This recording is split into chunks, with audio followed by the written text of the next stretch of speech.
and I'm a cat. So this game can't be all bad. No, it's really a great game. All right, let's go over here and do this race. Hey cat, Ezra. Hey cat, I'll race you. From here to that pile of mail. Okay? Affirmative, meow. Ezra, come stand here. This is the starting line. Ready? Get set. Go.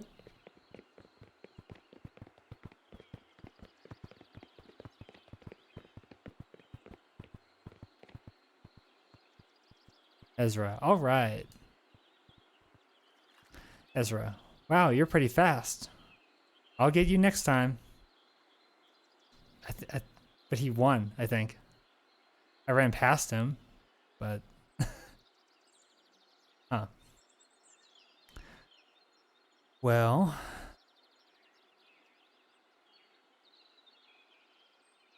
let's see who else we can find.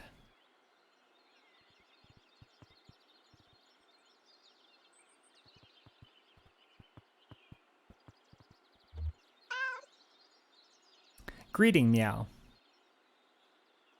Shannon. Oh, hi, kitty.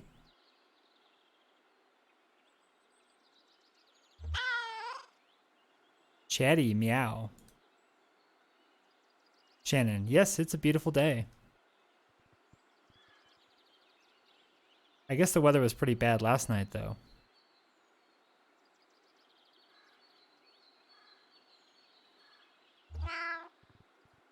Confident, meow. Shannon, you're a chatty one, aren't you?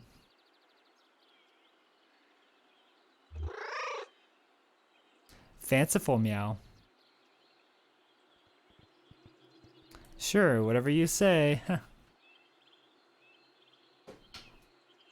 Just grabbing my controller so I don't have to use the mouse.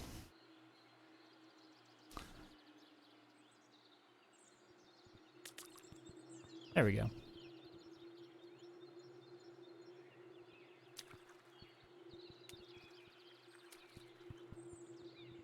So we got these weird shadow people things floating around, walking around.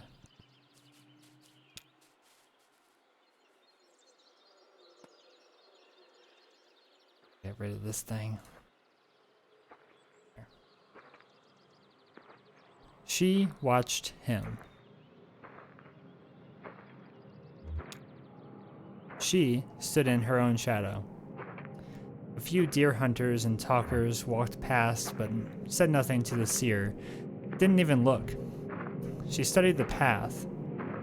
This was the path the seer had found in her scrying game. A series of private dice rolls and inscrutable diagrams. Looking off. Oh, I have to pick one. The community trusted this game. It had led them to fish-filled streams, intimate knowledge of the elements and the stars, even here to the Sino settlement. They trusted it without understanding it, and now the game had revealed to the seer this vital route, which would lead them to safety before the next floods came. I'm gonna open a window too because I'm hot in here.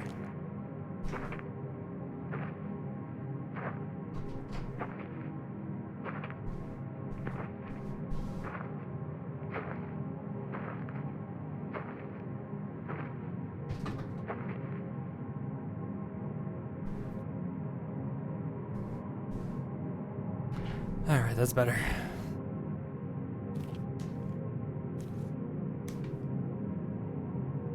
Vital route. This vital route. What route could they be talking about? At the end of the route, she'd seen a safe, quiet place. Caverns of leathery black birds, a lake of eyeless fish, a towering flame. Now the diver walked the mounds, memorizing the route. He was almost ready. Oh, nice hop.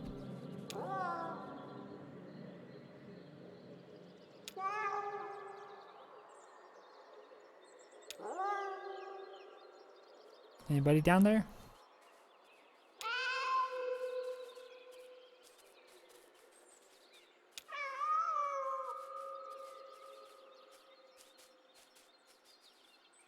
Got some resonance on that one. Another cat. Alert meow. A slithering sound from somewhere in the grass.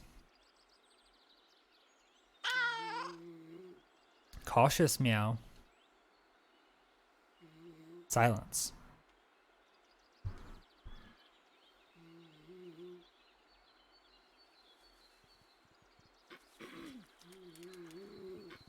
Marianne clears her throat.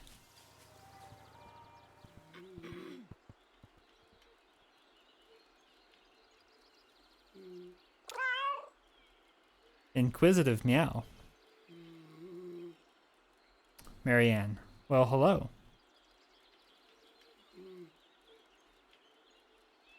Marianne nudges Wanda gently. Wanda, time to wake up. Curious meow. Marianne. Nope. Dead to the world.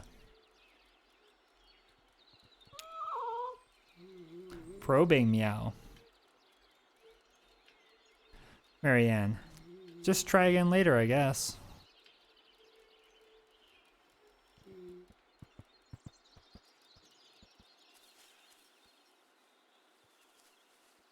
Emily, it's really cool. Oh, it's just in my pocket, my jacket pocket.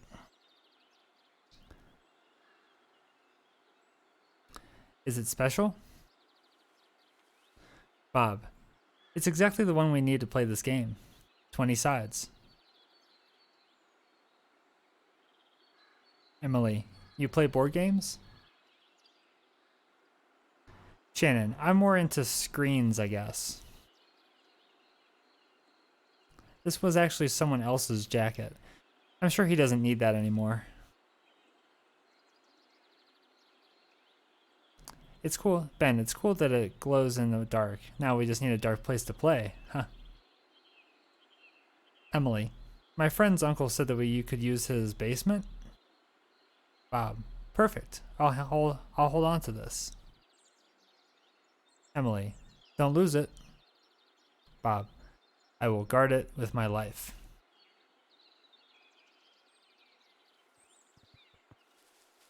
All right, who else we got around?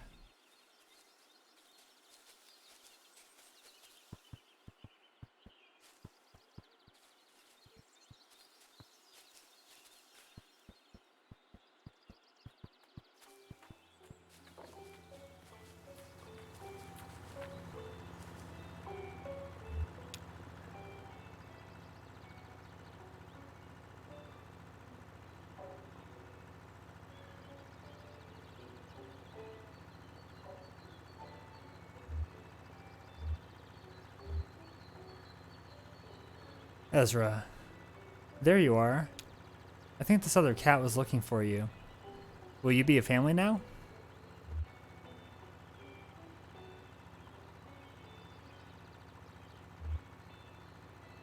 Ezra. You seem pretty different, but that's good. You can teach each other. I wonder if I'll ever learn to fly. Oh. He just wants to be with Julian.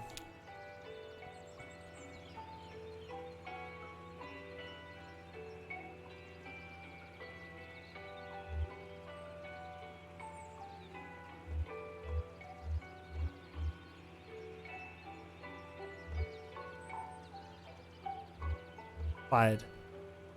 It ain't like it used to be around here, I'll tell you that. I don't know why the graphics glitch out like that. Junebug. It never is.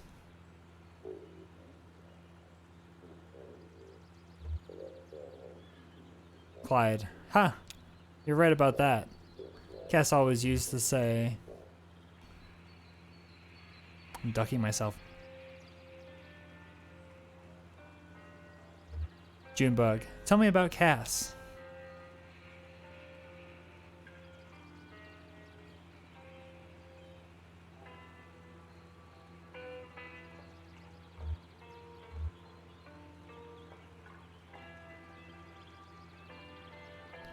Clyde.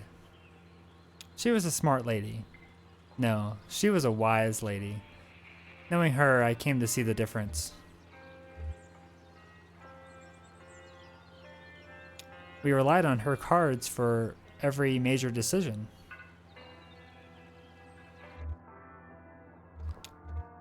I don't know why the graphics are doing that, but maybe I shouldn't have sync on? Let's try that. Nope. It's so weird. Why is it doing that? I don't think that's intended.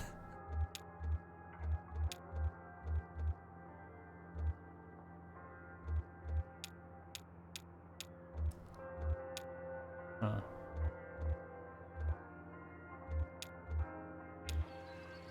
Yeah, it's still doing that. So weird.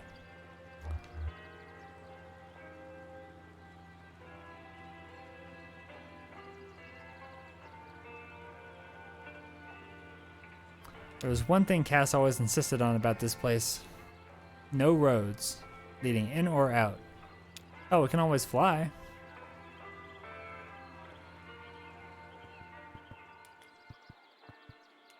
Emily, what's this? Curious meow. Oh man, it's totally broken. Inquisitive meow. Waterlogged tapes. They might still play, who knows. But all the VCRs are shot. Sad meow. Yeah, really, it's sad. I don't even know where to put all this. I hate to call it trash. I wonder if that garbage truck still works.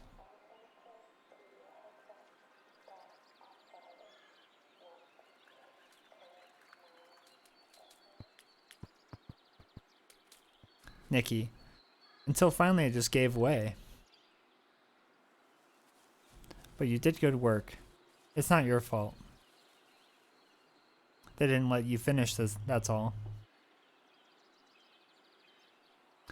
If they let you finish, oh, forget about it. This place would be dry as a bone. You always did good work.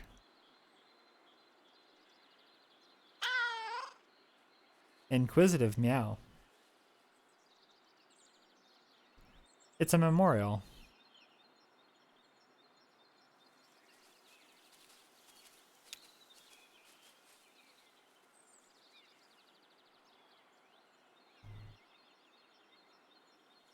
What am I looking at? Oh, okay.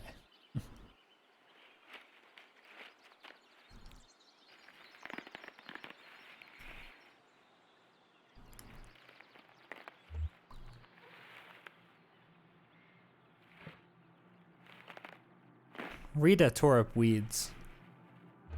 Elmo stood next to her with a bucket. She passed him the uprooted weeds, and he stuffed them in the bucket. They worked this way for a few hours. Dark clouds drifted slowly closer, but wouldn't arrive until evening. Elmo left to get some tea. Rita pulled an apple from her bag, and lay her head onto the overturned dirt. She looked at the sky. For a moment, she looked directly at the sun. Then she closed her eyes and let the after image fade. Elmo came back with a plastic jug of sweet tea. They sat and drank for a while, and then got back to work. The garden was coming along as well, as they could hope. Given months of neglect, when the plant shut down, the company abruptly pulled out of the area and took a large part of the town's population with it. This included the Carver family, who had tended this garden, the largest and most productive in town, for years. Rita and Elmo all worked until it started to rain. The rain washed their sweat into the dirt.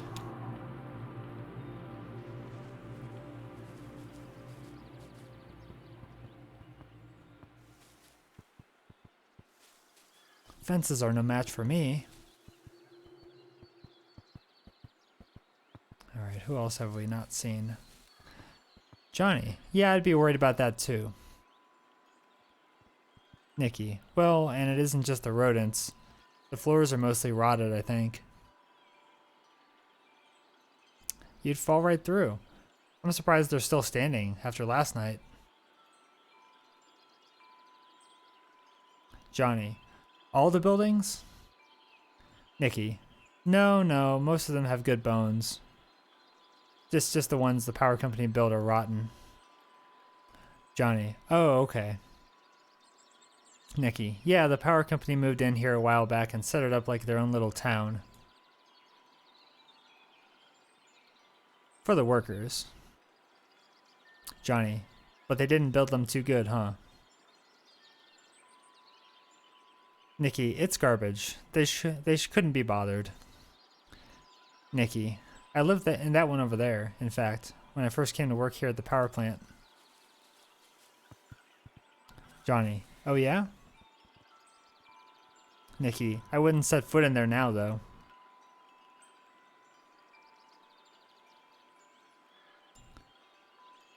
Yep.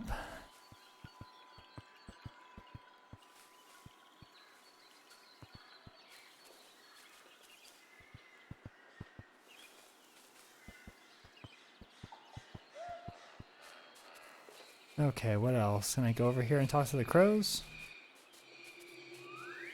Nope.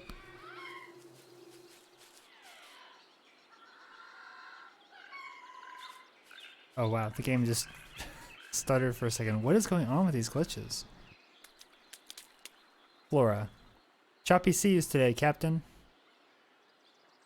Ezra. Aye, Captain, let's reinforce the sails.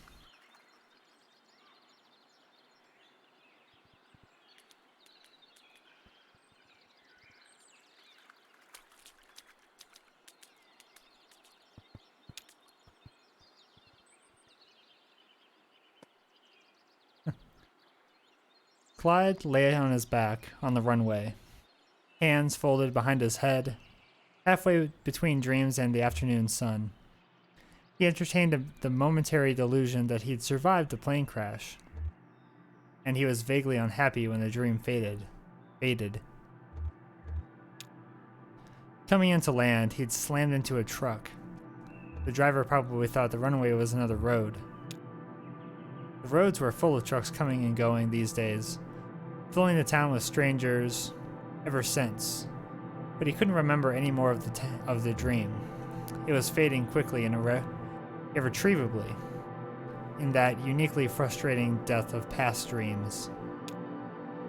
All the state said they wanted was to knock down some trees, many trees, and build a road, tying this small town to the larger web of streets and highways that entombed the rest of the country.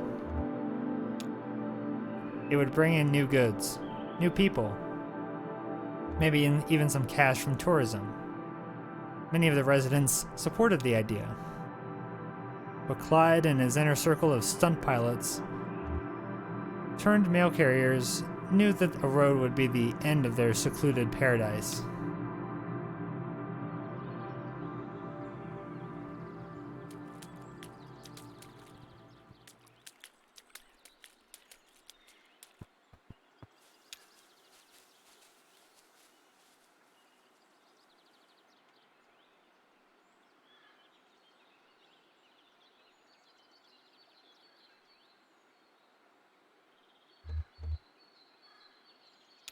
Ron. I'm just curious, I guess. I know them pretty well by now, but I'd like to have known them better.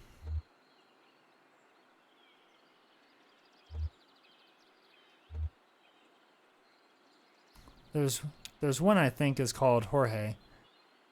He left us some clues in books a while back.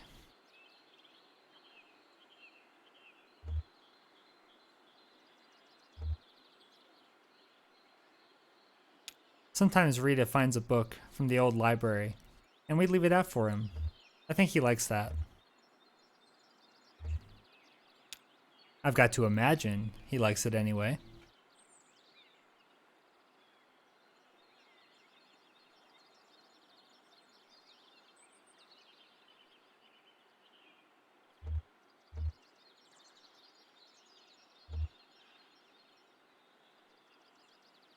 So, you're playing some music in Nashville later? That's a good place for it, I guess.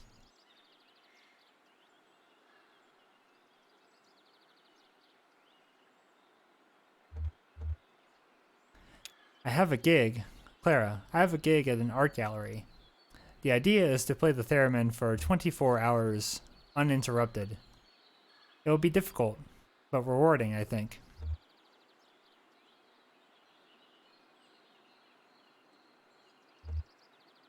Ron, but with everyone gone, who will feed these ghosts? What are you feeding them, Ron?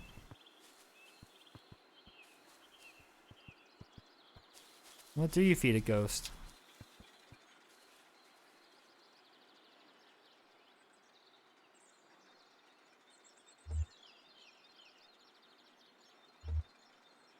Ezra. So how did you all get food out here? Oh, he's talking to the crow. Slow-mo crow. Gentle cooing. That's what I figured. A few chitters. Makes sense to me. A detailed series of chitters.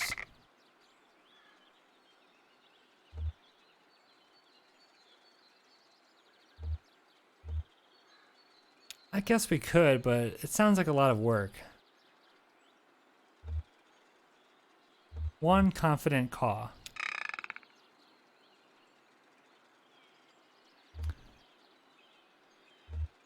Okay then, guess we better get started.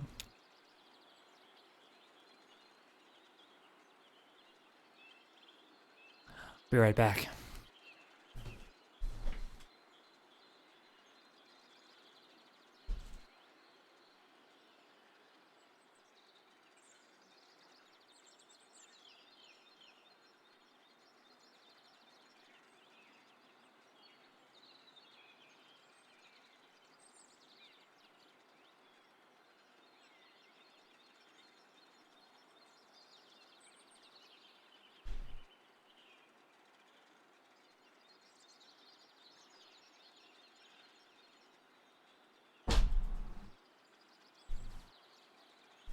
Yay, my brand new Joy-Cons and Pro Controller are here.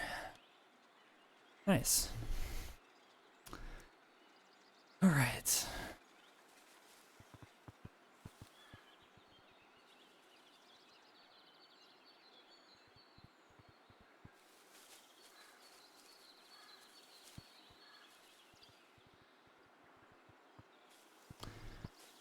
Anybody left we haven't talked to, or anything left to find? I think we did everything. Is everyone... What's the next moment that we're... Oh. There we go. Ezra, how does it work? Bob. I don't know. I think you wind it here.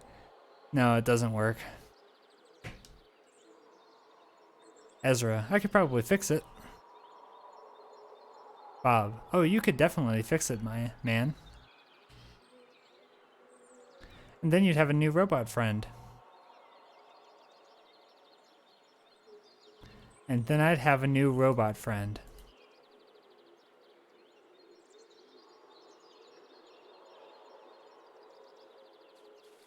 I guess that's the end of the conversation.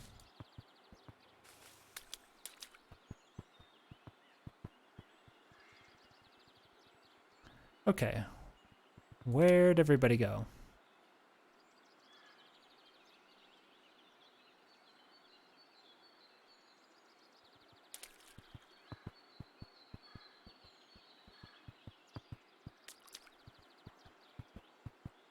Huh.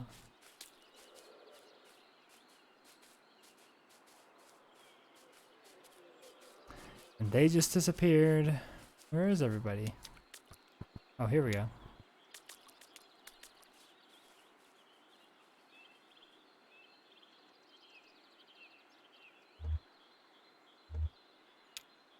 Maya, just taking one last look. Shannon, you said you were sketching? Researching? Maya, I make stuff like this. Kind of. Clara, where do you exhibit it?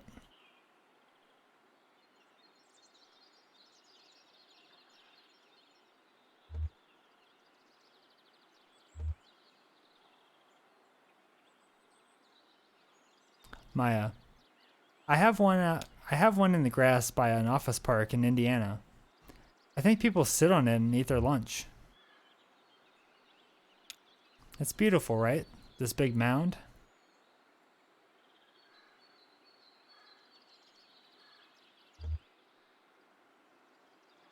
Most of these ancient earthworks are thought to be burial mounds, but this one definitely isn't. To be honest, I don't know what it was for.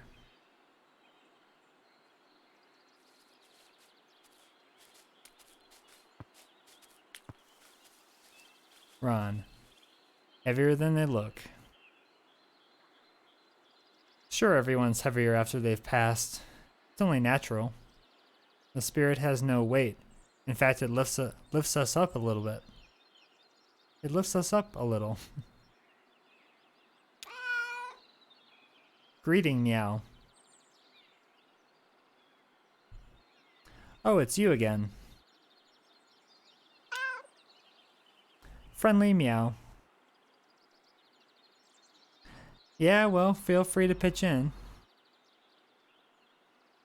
I'm sure this would go a lot quicker with the two of us on it.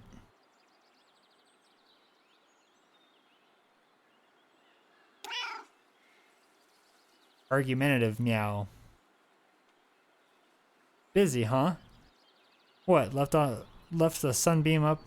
What? That went too quick. Parting meow. Suit yourself. I'll be here.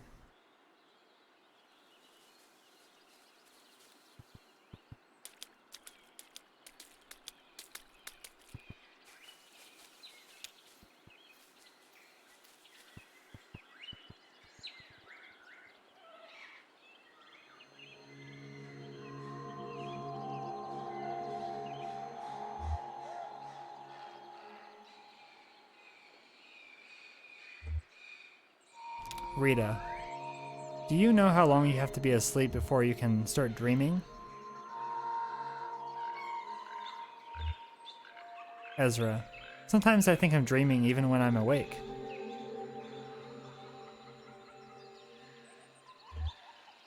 Rita, entirely possible.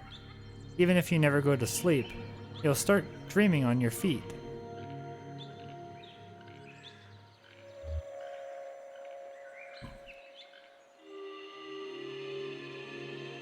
The people who built this library were always experimenting, and they took nothing for granted, even sleep.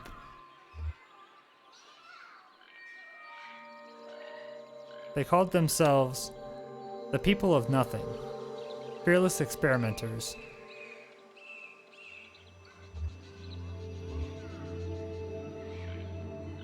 Ezra, whenever I make a decision, I never know what's going to happen next. Is that an experiment? Rita, sure. Experimenting is abandoning expectation.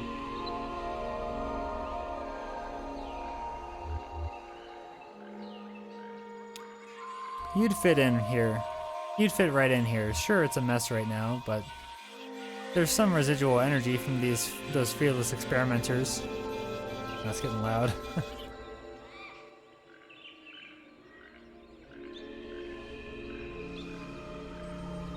Sure, it's a mess right now, but there's some residual energy from those fearless experimenters that I don't think will ever dissipate. Ezra. I could stay here. Junebug and Johnny walk up. Johnny. To Ezra. What's good, little dude?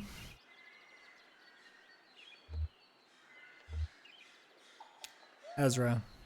We were talking about experiments.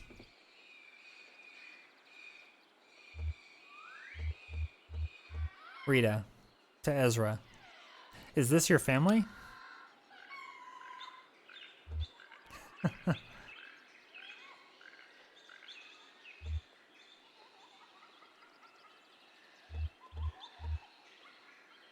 Junebug looks at Ezra.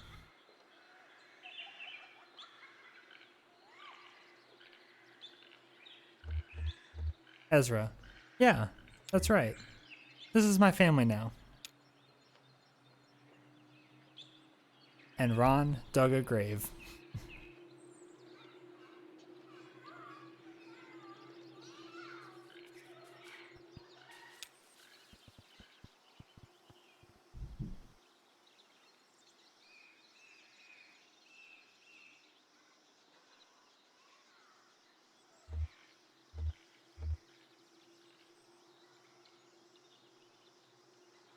Elmo.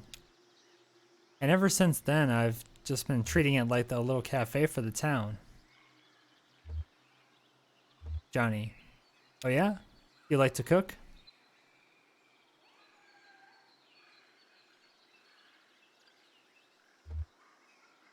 Elmo. Sure, I'd make some waffles that blow your mind. If the power was back on.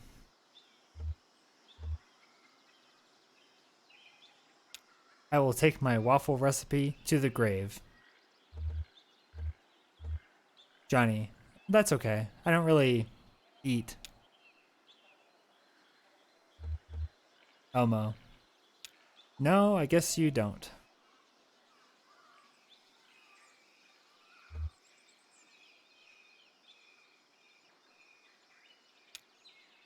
Well, I know I'm not sticking around. You think you'll do anything with this place?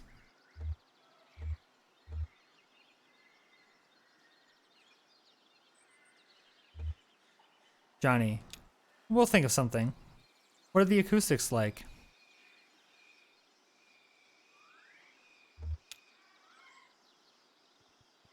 Oh.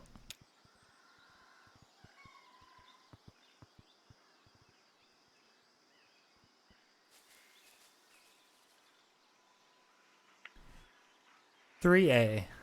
Lay paper flat. 3B. Bring bottom left corner up to top right corner. 3C. Crease. With firm, steady pressure. A long diagonal fold." Nikki applied only gentle pressure. Looser flowers felt more alive. She rolled her wrists. It was the 6th hour of her assigned company store shift. And she'd made dozens of flowers. Ron had a bouquet and cleaned out their stock that afternoon. Ron had bought a bouquet and cleaned out their stock that afternoon. 11. Repeat steps 4A through 7 for each petal, taking care not to rip the filaments from step 9. She put Ron's bouquet down in the sales ledger as a romantic bouquet. But really he was just buying in bulk at a small discount. Since the company started allowing resident workers to donate paper flowers to Aunt Connie for civic enthusiasm points, exchangeable for sick days, it had become kind of a shadow currency for local trade. A commotion outside caught Nikki's attention. Men yelling, blows landing. She put down her work and stepped outside just in time to see the crowd disperse.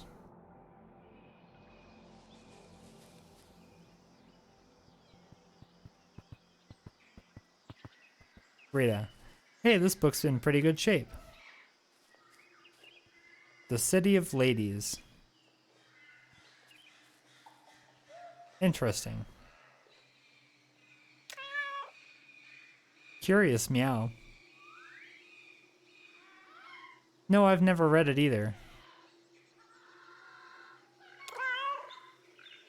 Inquisitive meow. Good question. Let's take a look.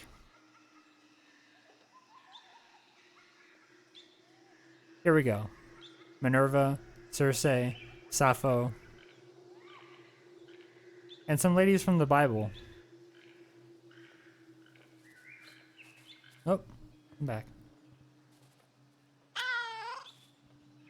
Nosy meow. I think they all get together and build a city. Sounds nice. I'll get us a bus ticket, eh?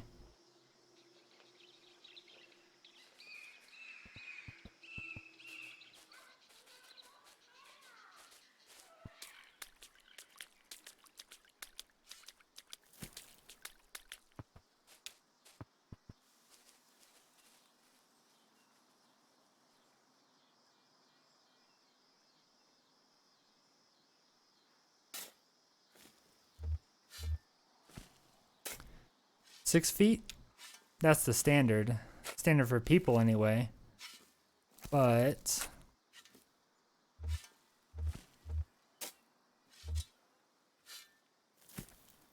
maybe I should ought to stick to the traditional depth out of respect.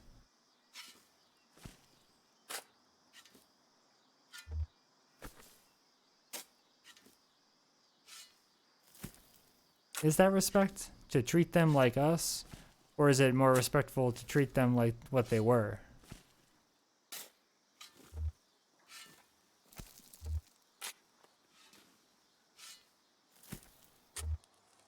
I bet the old company had a whole chapter full of regulations on it. That'd be handy about now. Well, at least as a starting point or a what not to do.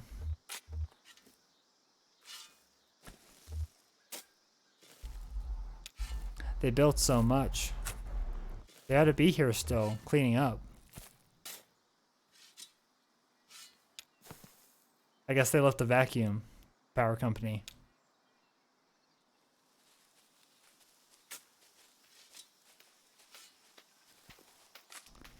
Johnny. Aw, damn, there he goes. Can we go in after him? Junebug. In the bushes? Johnny, yeah.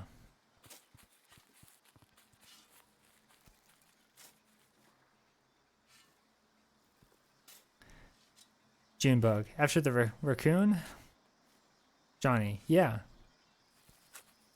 Junebug. No. Johnny.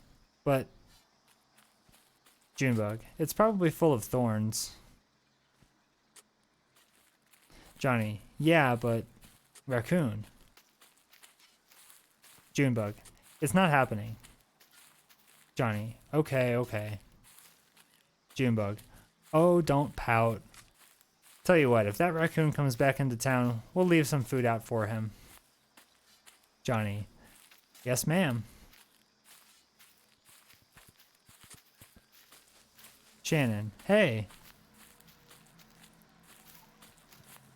Oh, they're bugging out. Hey, don't run in the graveyard. Yeah, it's people are trying to rest. Yeah, their AI is bugging out right now. Can I get in between them and like force them to do their...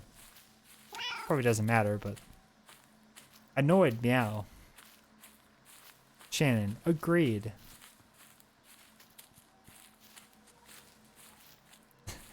They're just kind of spinning in place.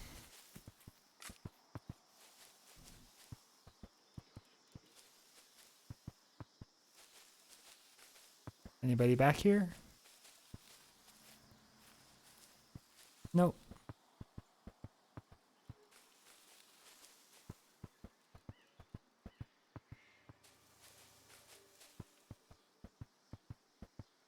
And back here? Nope.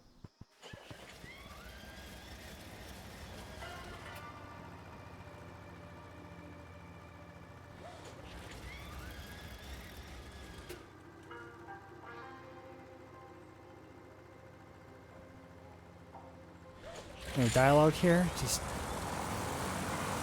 Clyde getting the plane going.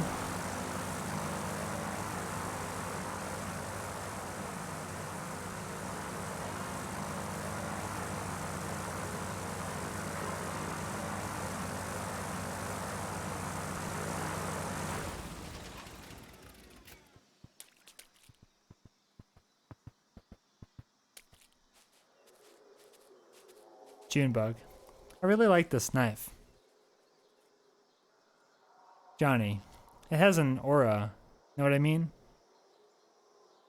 An aura? Yeah, like it wasn't exactly used to cut apples. Junebug. It's meant for greater things. Yes, ma'am.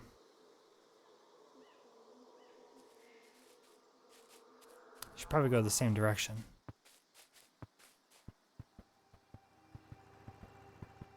Oh, Ezra, where are you flying to?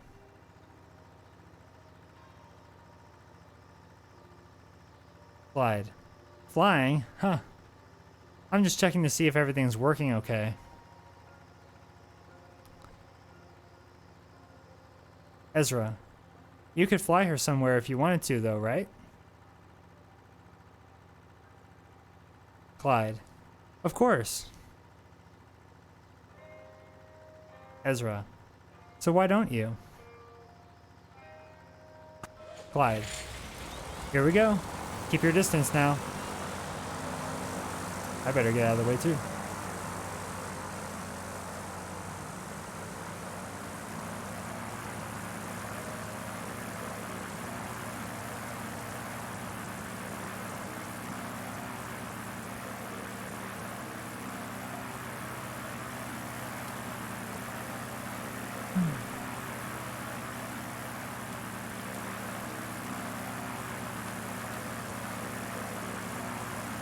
I don't think he's getting off the ground.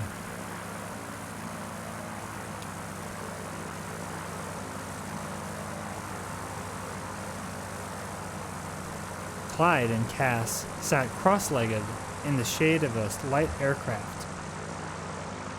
Cass shuffled cards, and Clyde absently flipping through a stack of unopened letters. Cass played cards and told fortunes with the same deck. Sometimes she'd switch it up mid-game or mid-divination until you never knew whether you were winning or losing, or if good luck in the game might mean bad luck in some other part of your life. She'd predicted the decline of the circus, of course, and of course nobody had believed her. There were 3 dervish brothers. 2 were women. The oldest had flown a reconnaissance plane at the tail end of the war, then returned home to teach his younger sisters the art of trick flying. None of them were gifted pilots, but they were fearless.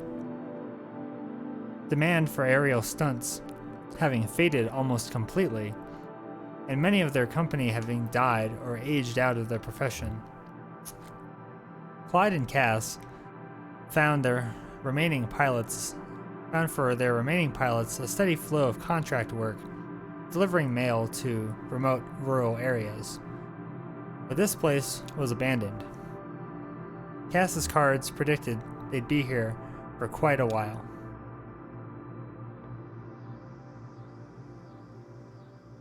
And Clyde's gone. All right. What else?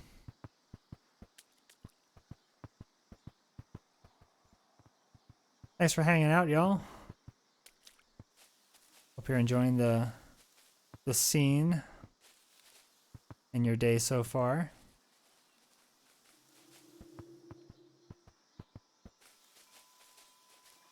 Rita. I even lived in there for a bit. Shannon. No way. Yeah, too drafty. I moved out one winter and never looked back. So it gets cold? Sure, when the sun is down. Nice old church, though. Shannon. Really nice. Could make a nice workshop. Rita. There you go.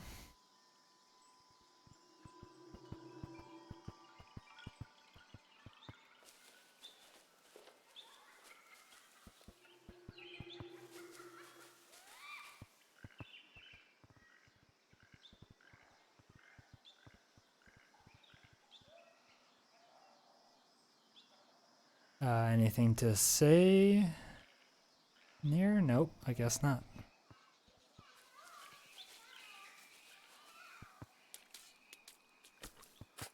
Okay, what else?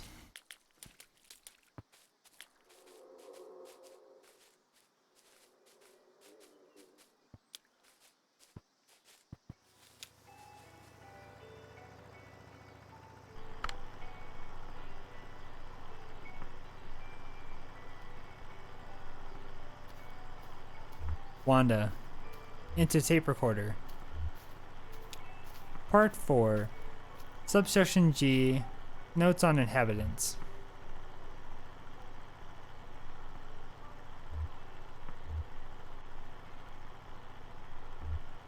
Most have relocated already, prior to the transitional event. Wanda to Shannon.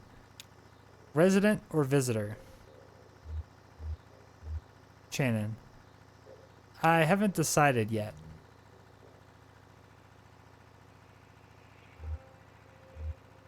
Wanda.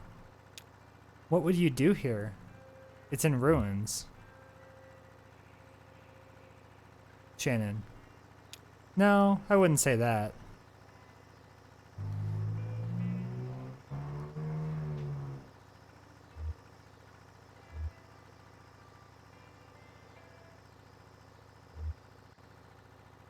As long as there are still people here.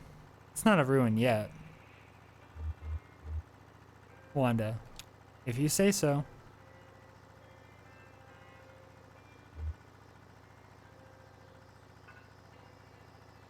Wanda. I'm making a survey of the site for potential reclamation.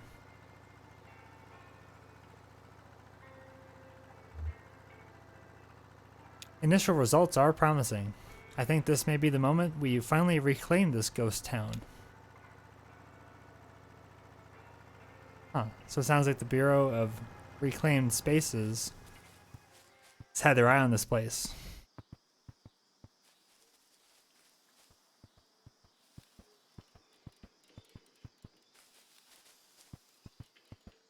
Okay, who else is around?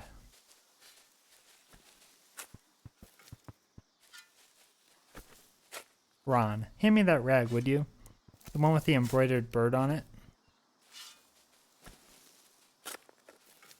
Ezra. This one? Ron. Does it have a bird on it? I think so. Don't you know what a bird looks like? Yeah, but it's pretty small. I thought it was some letters.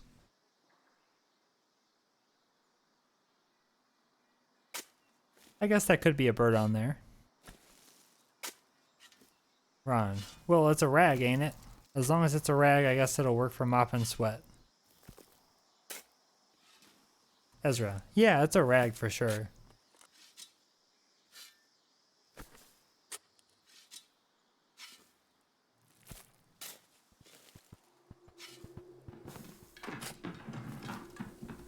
Don't go that far.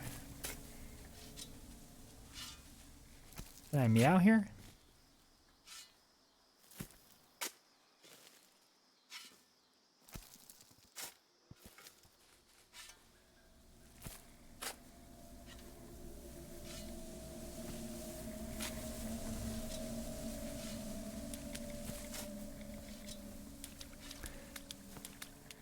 Okay.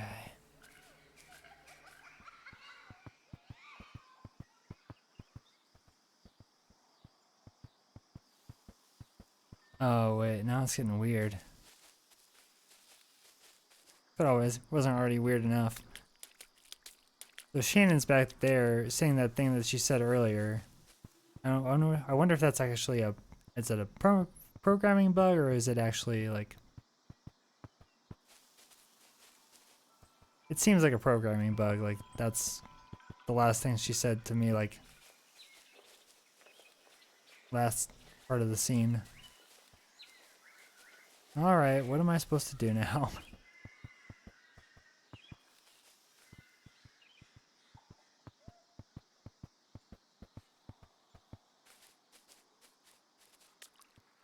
Ezra. Wow. Clyde. Seems to be working okay. Julian's gonna love this. Who? Excited meow. Yeah, it's amazing.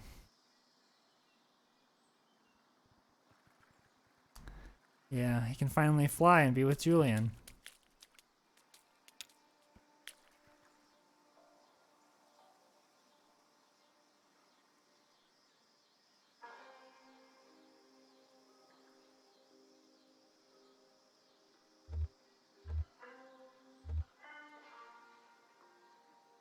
Emily.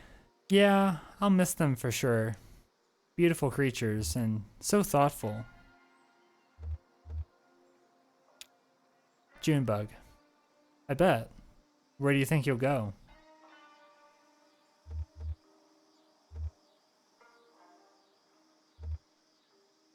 Emily. Yeah, hard to say. Everybody's leaving. Not that I blame them.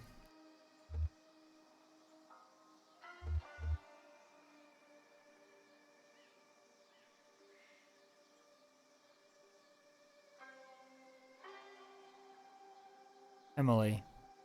That's the hardest thing about keeping an artistic community alive. Just getting people to show up. I think the ceremony is around dusk.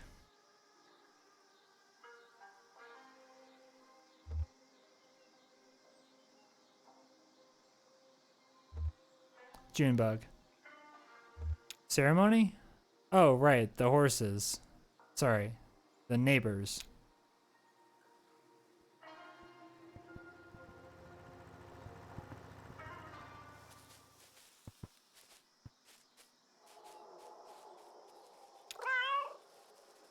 Curious meow.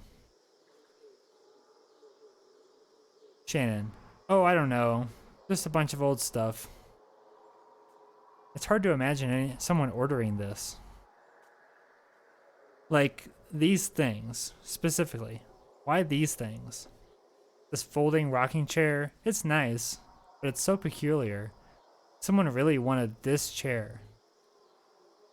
Now we're setting it all up, trying to reverse engineer this person we never met. I kind of feel like we are that person. We're making that person right now, together. Reassuring meow. Yeah, thanks. That helps.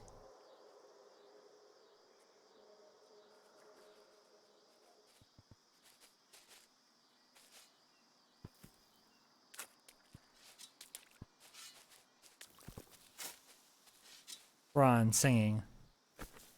Who did you say it was, brother? Who was it? Fell by the way? I don't know the tune. When whiskey and blood run together, did you hear anyone pray?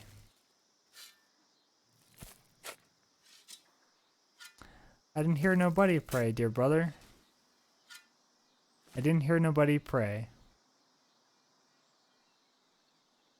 I heard the crash on the highway, but I didn't hear nobody pray.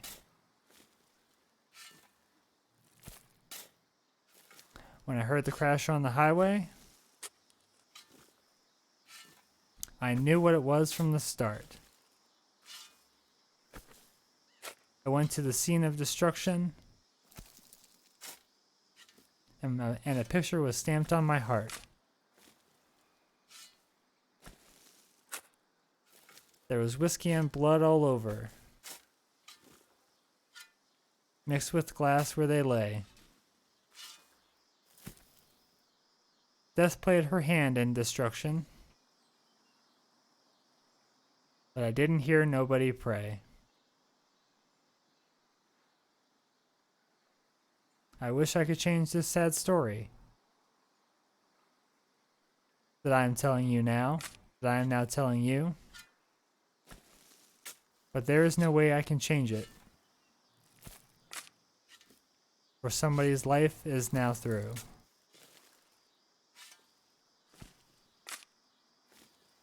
Their soul has been called by the Master. They died in a crash on the way. And I heard the groans of the dying. But I didn't hear nobody pray.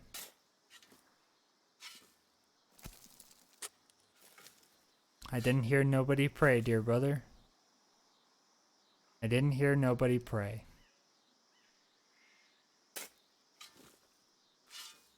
I wonder if he's just gonna keep singing. Heard the crash on the highway, but I didn't hear nobody pray.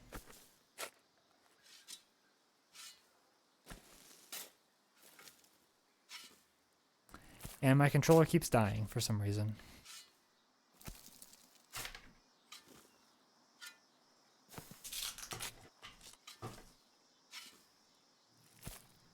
Come on. There we go.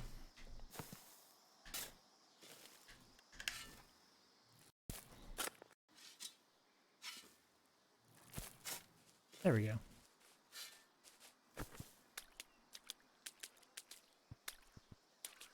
So I guess there's to be a ceremony for the horse burial tonight. There are a lot of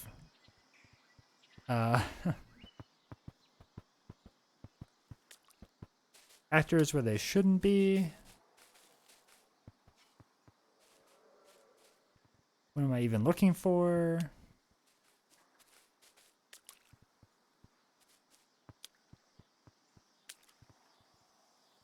Clyde.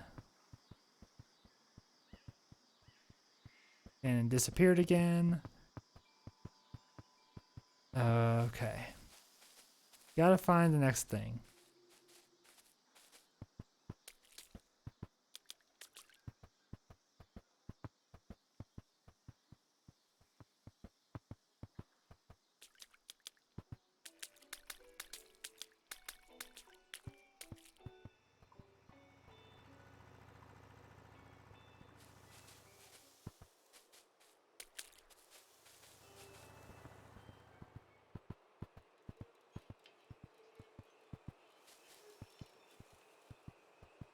Funny, it's just like the zero. On the zero you keep going around in circles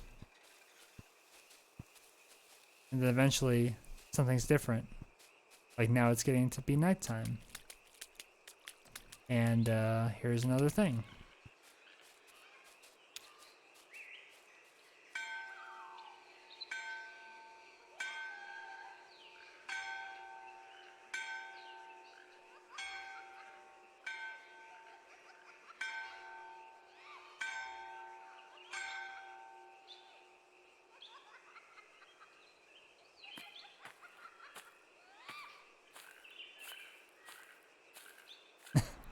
This way walked right over that cat.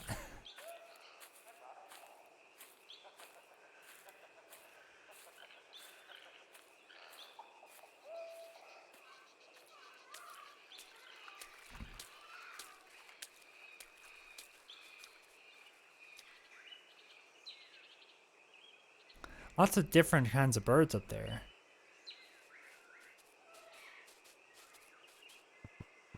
Was that the call for the ceremony? Yeah, guess so.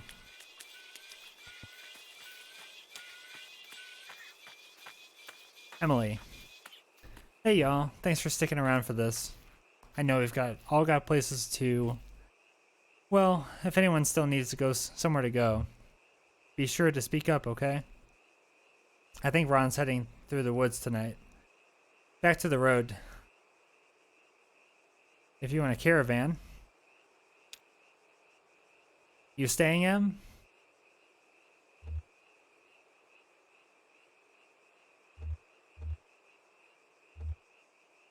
Emily.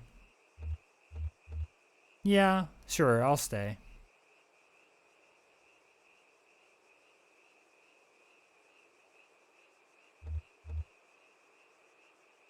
I think we can build something here again. This place has good bones. For right now, though, we've got some friends to bury. The neighbors. Nikki has a poem, and I have a song. If anyone wants to say anything, though, I'll go first. The neighbors were kind, gentle, beautiful horses. I used to go on walks with the silver one, out in the woods, by... Why didn't anybody ever give them names? The silver one. Well, I guess he was gray, but his coat looked silver in with the light. So I always called him that in my head. And the other one is the other one. And I love these horses. But you'd never know it if you heard me talk about them like that. So I'm sorry, silver one and other one. Sorry I didn't have better names for you. You deserved better names. Also, I'm sorry I'm so bad at this. Anybody else have anything to say?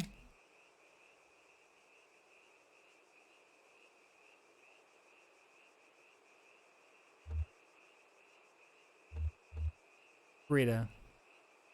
We didn't give them names because their names weren't ours to give. The horses were here before us, you know. They came with the people from Central America. You know, the utopians, the people of nothing. The people of nothing arrived by horseback in October, and their first experiment was to free the horses. That was generations ago, of people and horses. I don't know when we started calling them the neighbors. We should have called them the people, I think. They were the only consistent residents of this place for over 100 years. And now they're all gone. Who are the people now?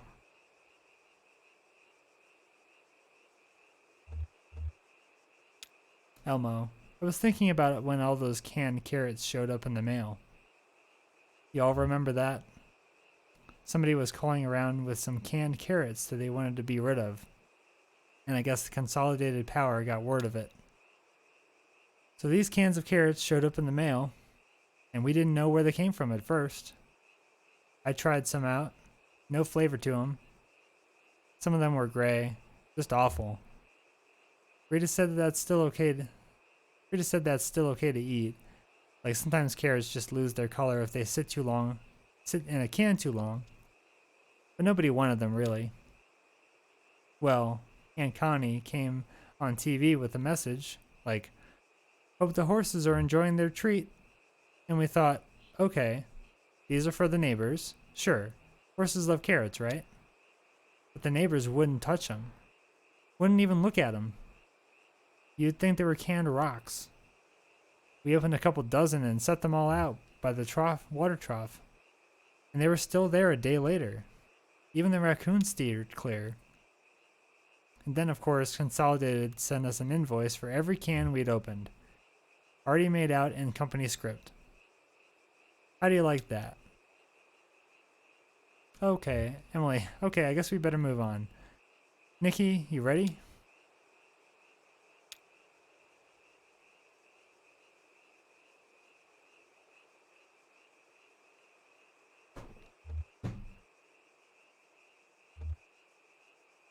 Nikki, thanks for sticking around. Like Emily said, it's so good to have you all here for this.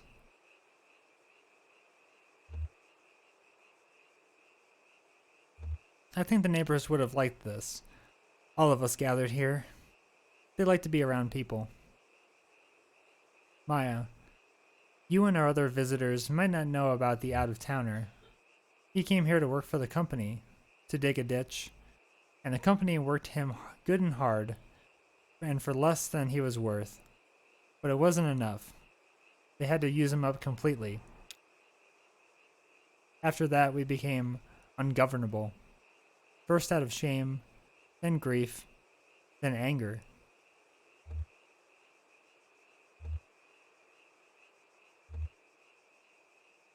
I wanted to write this poem because the neighbors led me through that time. I used to sit with them, out in the woods. There's a clearing out there. It's about 20 minutes walk, directly away from everything. I mean, there's no reason to walk that direction unless you're going to this clearing. The neighbors like to graze there. There's a certain grass that they like best. It only grows in partial shade, deep in the woods. I'd go out to that clearing and just watch them, in my shame, grief, and anger. And they knew, any of you who spent some time with the horses, these horses will remember, they knew just what I was feeling. I could tell. It radiated off them like sweat evaporating. Creatures of pure compassion and forgiveness. That kind of forgiveness Frost meant when he wrote, something we somehow haven't to deserve. When I go, I want to be buried out there in that clearing and feed that grass they loved. Look for me under your boot soles, as the fella says. Nikki clears her throat and begins reading the paper from the paper she's holding.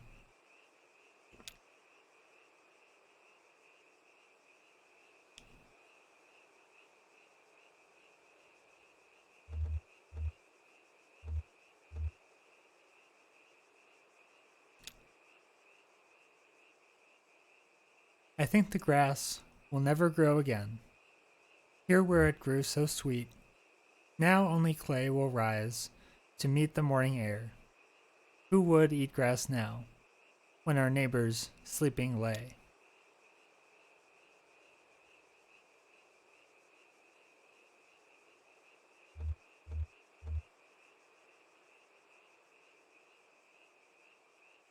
Nikki closes her eyes for a moment before continuing. Our neighbors were the best of us. Of course, it's always so. Our better selves, clear of ourselves, where we can see their glory grow. They glow now underground, our friends with love.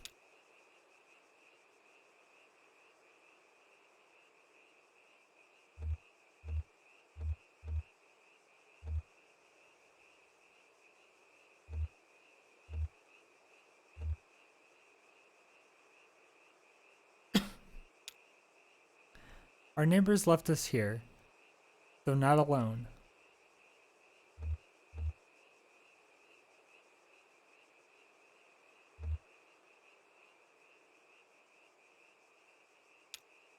Where friends have gone, we hope one day to go.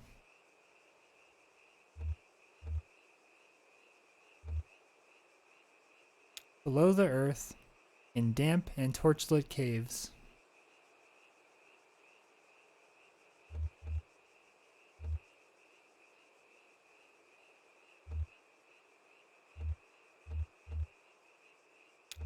may yet, some day, and anew and hale grass grow.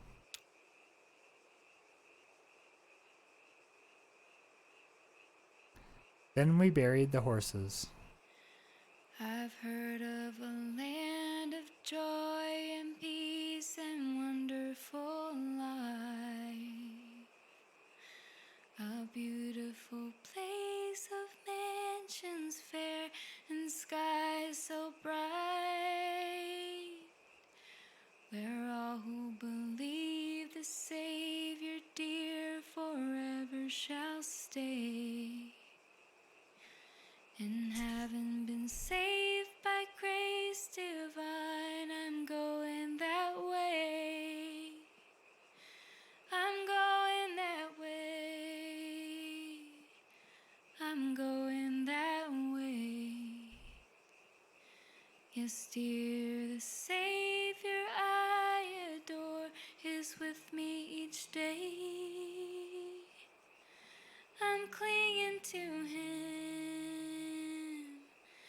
and never to stray. Just singing praises all day long, I'm going that way. Well, glorious news I tell and sing as onward I go. For those who are still astray in sin, my Savior may know. I want them to sing that praise above some beautiful day. For glory to Him who died for me, I'm going that way. I know I shall meet Him at the gate when trials are past. I know I shall meet Him face to face in glory at last. Oh, I believe that when we meet, well done, He'll say, while trusting that soul redeeming love, I'm going that way. I'm going that way. I'm going that way. Yes, dear, the Savior I adore is with me each day.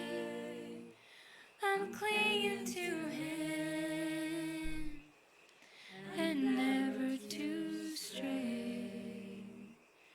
Just sing praises all day long, I'm going that way.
The end.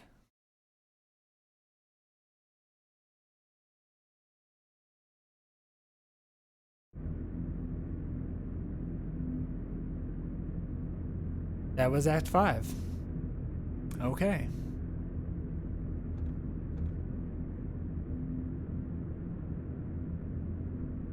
I'm gonna take a quick break.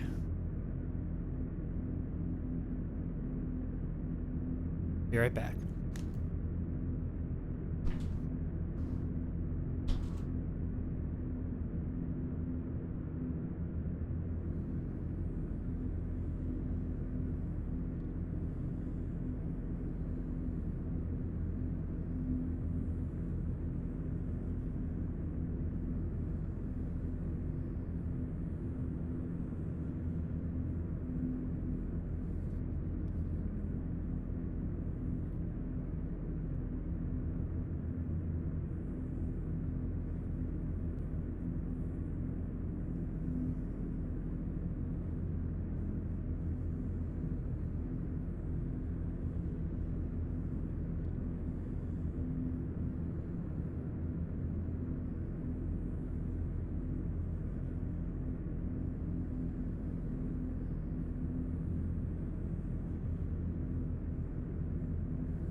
Well, that was shorter than I thought it was going to be, but that was it. That was Act 5.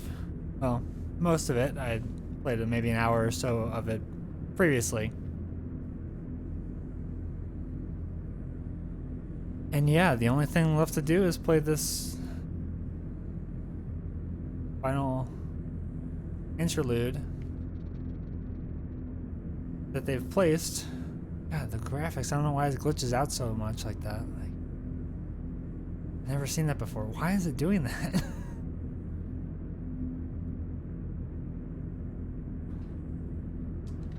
So they positioned this interlude in between Act 5 and Act 1. And again, as we've seen, the 0 is a continuous loop.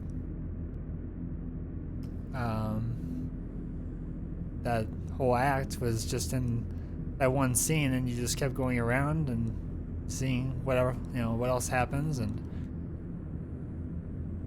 things that are new pop up, and it's fitting. Everything goes in cycles, and everything comes back around. So here we are with the death of the hired man.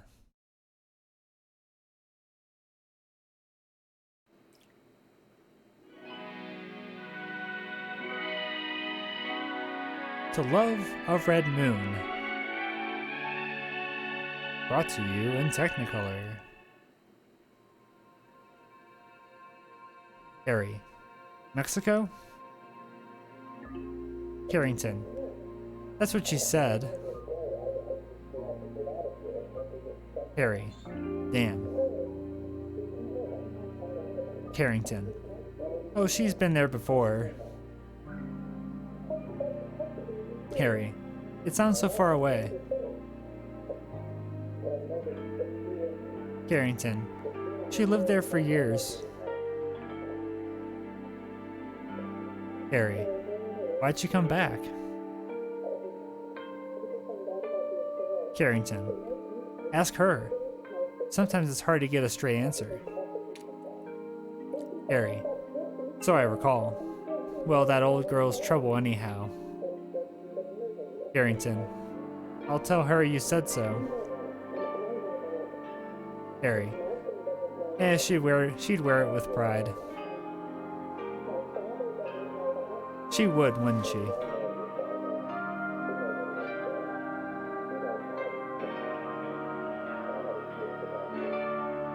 Carrington. How's business? Harry. Shitty.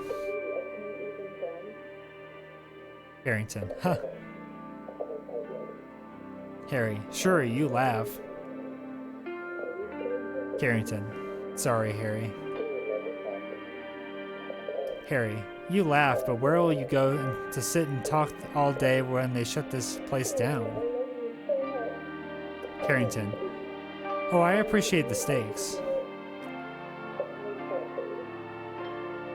Harry. It'd be a different story if someone bought a drink with cash now and then. Sure, Harry, we've all got our troubles. Which reminds me. Harry. I'll pour him. Carrington. No, it's not that. As I was leaving the bureau, I ran into someone else. Harry. Uh-huh. Your erstwhile janitor. Harry. I bet. What did he have to say? Carrington. In fact, he suggested he might come by to clean your facilities. He what? I told him never to. Now, Harry, be kind.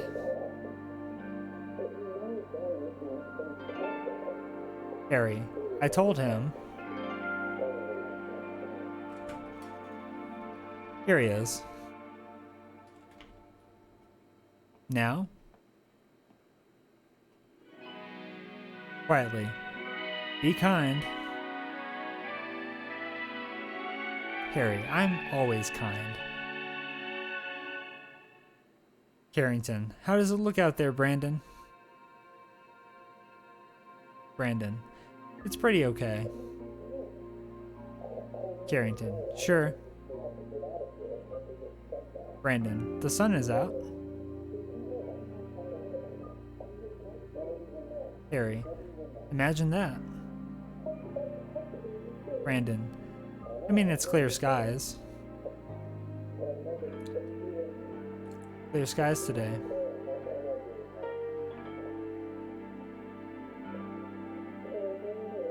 Brandon.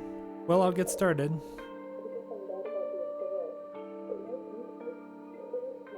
Harry. Listen, kid. Carrington. Just go on back, my young friend. We'll check in on you shortly. Brandon. Oh, it's just a couple of bathrooms. Harry.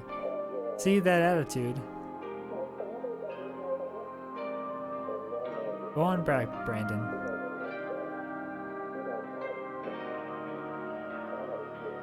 Brandon. Okay, I'll start with the ladies. Harry. Fine. Brandon. There's nobody. No, it's just us and the kids. Brandon. Oh hey, y'all. What are you watching? Harry. Some soap opera. To Love a Red Moon.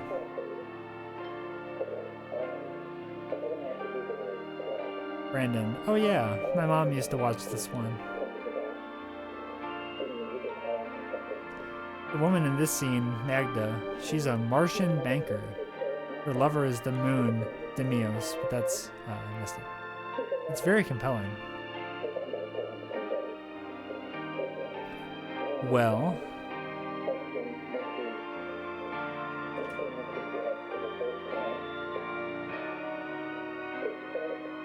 see, Harry, a little bit of kindness and you got your janitor back.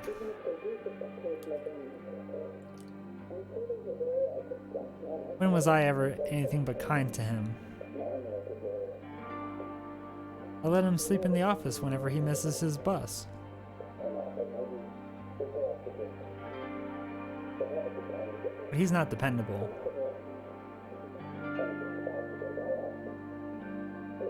Off he goes.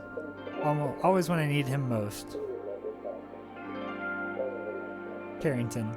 He thinks he ought to earn a little pay. Harry. I can't afford to pay fixed wages, though I wish I could. Carrington. So when someone else can pay, Harry, then someone else will have to. Carrington. Not so loud, he'll hear you. I want him to. He'll have to eventually.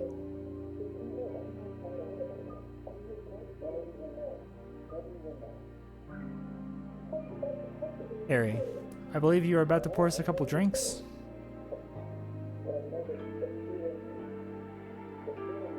The stand bar is like a muddy black little pond, where everyone who stops to drink falls in and drowns. Carrington. Now, Harry, who would drink from a muddy black pond? Harry. There's always someone thirsty enough. Carrington. And what are you in this colorful metaphor? Harry. Just another set of bones at the bottom. Carrington. I'll drink to that. Hell, so will I. They're falling in love.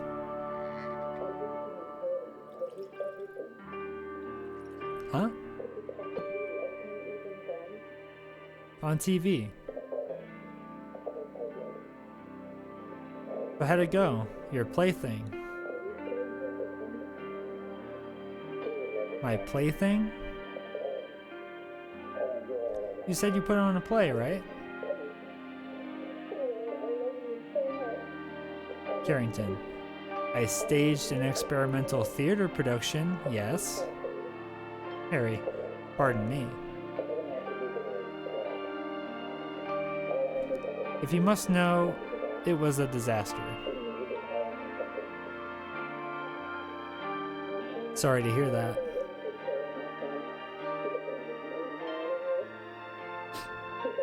On the topic of my production, the less said, the better.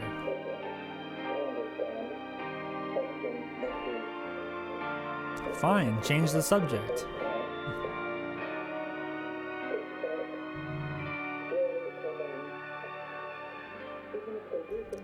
It was doomed from the start, really. I spent hours tuning the Elkhorn Mine's old PA system to carry Frost's words with the perfect tonality. The old mine? Yes, in a flash of inspiration, I decided to stage the production there. I haven't used that mine in years. Isn't it dangerous? Full of bats or something? A few bats. Mostly ghosts. Weird choice, but what do I know? An uncommon venue by design. It's unique, I'll give you that.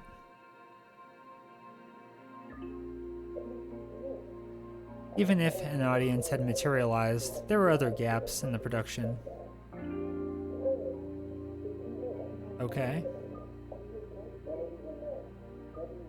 The cast and crew, also absent.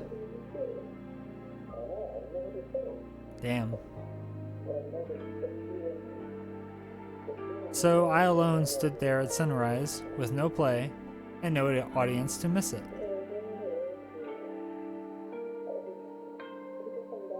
And you, what's been occupying your days and nights, my friend? Harry, not much. Sometimes I go down to the store and restock, but then it's straight back home. Barrington. Home? You mean this place? Harry. I guess. Sounds pathetic, doesn't it? Not at all. No, you had it right at first. This bar is no home. It all depends on what you mean by home.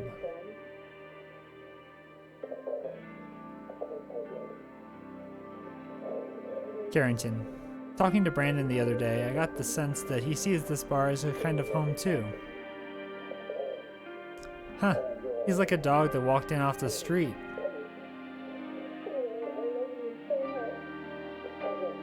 And what do you do, Harry, when a dog walks in off the street?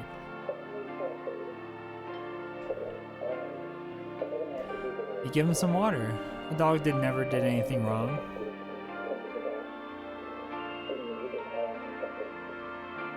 Carrington. Home is the place where, when you have to go there, they have to take you in. Harry. What's that from? A poem. I bet. It sounds like a greeting card. It's meant to sound a little cynical, I believe. What's the poem called?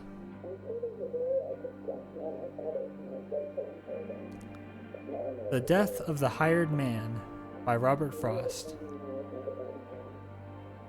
Oh, of course. Only the poem which served as the basis for my doomed experimental stage production. Harry, I'm sure it's a great poem. The next line is, I should have called it something, and something you somehow haven't to deserve. Huh. Mean anything to you?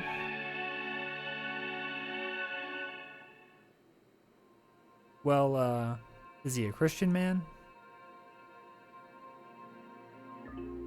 Frost? Yes, I think he was, with a healthy measure of doubt.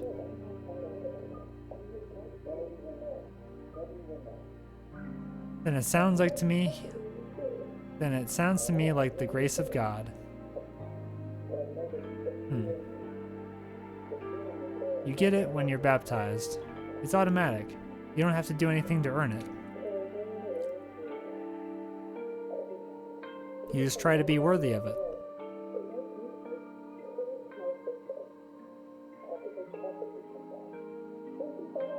What do you think?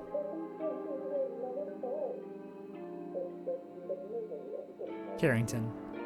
Harry, you know I only attend church for the acoustics. Then what's the line mean to you? Oh, I take it very literally. It's a moral claim. There is, for each of us, a place called home. The relationship is inalienable. It's our birthright. No one may keep us from this place.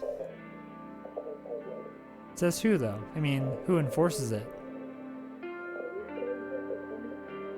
If God won't, then it's up to us. And I guess you could think the same goes for that kid back there.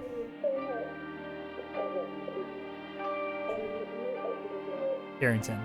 Am I so transparent? Harry. So why is it up to us, though? Doesn't his grandma work in a bank or something? Does she? I'm pretty sure I heard that.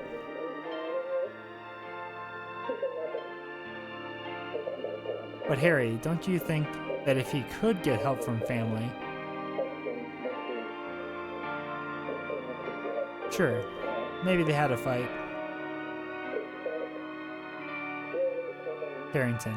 He looked exhausted. Yeah, he did. Why don't you go check on him?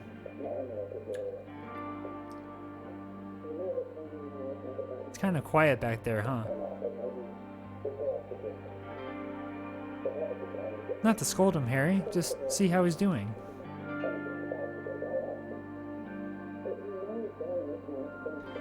Yeah, alright. Carrington, turning to the TV. I'll catch up on the melodrama of the day.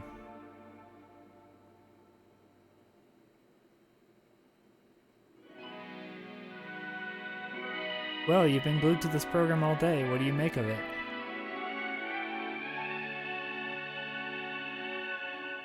Emily. Everybody's secretly in love with everybody else. It's so boring. Too consistent. I see. Emily. Sorry your play was a bust. Live theater is always a risk. That's what makes it interesting. Emily, I agree. Sure, you're a performer. You understand. I was in a movie recently.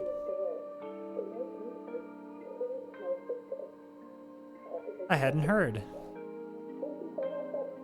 Yeah, a western. Kind of. A glitch western. You have my complete attention. Emily, I was just thinking about your poem. Oh? Yeah, but I was thinking about it as a riddle. Like, where's the place where, when you have to go there, they have to take you in? And the answer is home? No, it's a grave. Our host returns, but so quickly.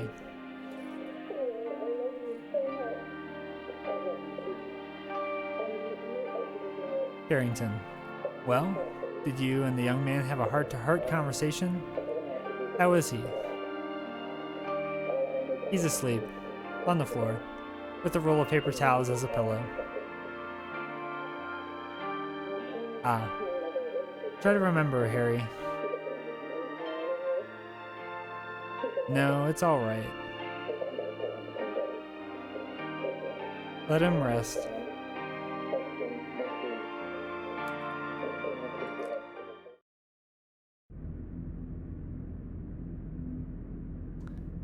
Okay. And that's it. That's now experienced all of Kentucky Route Zero.